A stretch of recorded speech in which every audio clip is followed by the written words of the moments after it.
Peggy 18.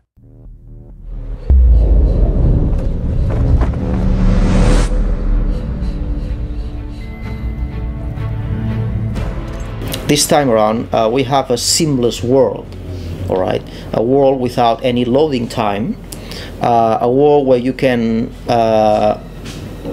explore.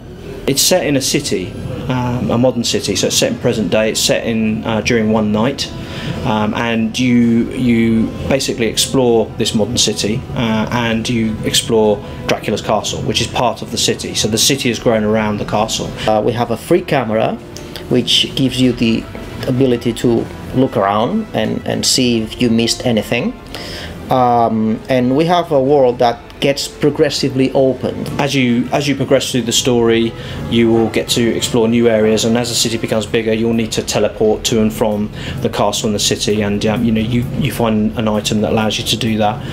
And at the end, the whole world becomes connected. This is a modern city that we haven't seen before in a video game, so we're not going to drop Dracula in the middle of Times Square and sort of have him fumble around in New York or anything like that. This is a city very much that fits the Castlevania universe. Gothic design. It's very much like a regular European city like Madrid or even Cologne, where you have kind of old and new together. I think people is going to be both pleased and surprised about our take on how a modern Castlevania city would look like. And that was key in the design choices that we made for the city, that it felt like a Castlevania game.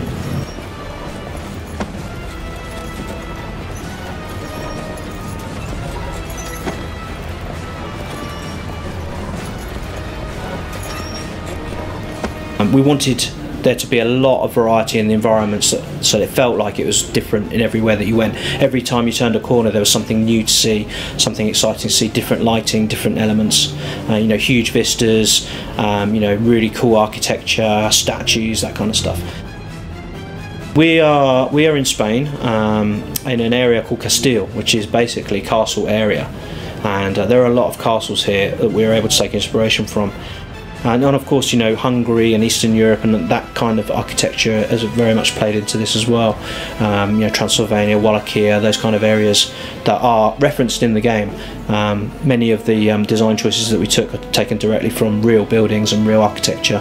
We loved New York buildings, neoclassic buildings, and we thought that they were very, very suited for a Castlevania city. I think one of the cool things about Castlevania in general, and certainly about Lords of Shadow, was having the enemies and the variety of enemies that you had. So I think there's lots of very unique boss battles in the game.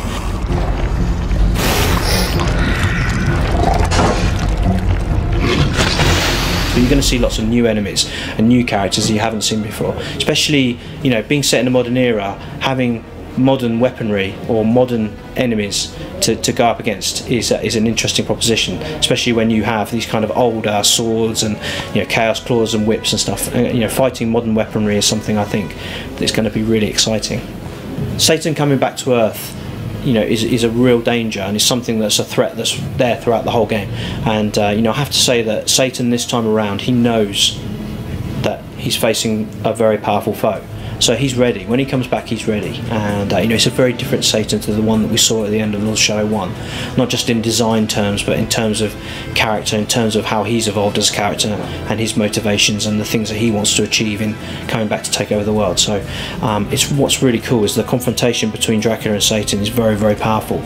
And I think it's going to really satisfy players to see the changes that we've made to Satan as a character. The fury, your hate, and your vengeance. I am your destiny!